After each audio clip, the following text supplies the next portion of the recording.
কাউরাইদ বাপ্তা লাল সবুজ যুব ক্রীড়া সমাজ কল্যাণ পরিষদের আয়োজনে বিএনপি চেয়ারপারসন তিনবারের প্রধানমন্ত্রী দেশনেত্রী বেগম খালেদা জিয়ার জন্য দোয়া মাহফিল অনুষ্ঠিত।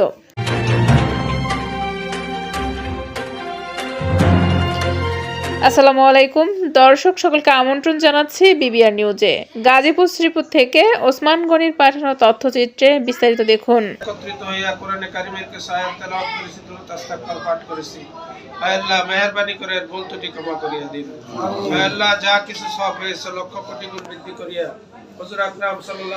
গাজীপুরের শ্রীপুর উপজেলার কাউরাইদ ইউনিয়নের বাপ্তা লাল সবুজ যুব ক্রীড়া সমাজ কল্যাণ পরিষদের আয়োজনে বিএনপি চেয়ারপারসন তিনবারের প্রধানমন্ত্রী দেশনেত্রী বেগম খালেদা জিয়ার জন্য দোয়া মাহফিল অনুষ্ঠিত হয়েছে। 19শে ডিসেম্বর শুক্রবার বিকেলে কাউরাইদ ইউনিয়নের শ্রমিক দলের সভাপতি এম স্বপন মাহমুদের সভাপতিত্বে উক্ত মাহফিলে উপস্থিত ছিলেন শেখ সোহেল সিনিয়র সহসভাপতি, শহীদ জিয়া প্রজন্ম দল কেন্দ্রীয় কমিটি মোহাম্মদ জাহাঙ্গীর মোড়ল, রাজস্ব পরিদর্শক ঢাকা ওয়াসা বাপ্তা 8 নং ওয়ার্ড বিএনপি সাবেক সাংগঠনিক সম্পাদক বিল্লাল হোসেন, 8 নং ওয়ার্ড ওলামাদের সভাপতি মাওলানা জাকির হোসেন সহ এলাকার স্থানীয় সাধারণ জনগণ, ছাত্র, যুব সমাজ, মুরব্বীরা উপস্থিত ছিলেন।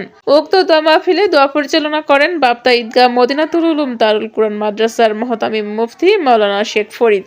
বাপ্তা লাল সবুজ যুব ক্রীড়া সমাজ কল্যাণ পরিষদের সদস্য, এলাকার মুরব্বী, ছাত্র সমাজ, সাধারণ জনগণের উপস্থিতিতে দোয়া ও মোনাজাতের মাধ্যমে দেশনেত্রী বেগম খালেদা জিয়ার জন্য সুস্বাস্থ্য, রোগ মুক্তির কামনায় দোয়া করা হয়।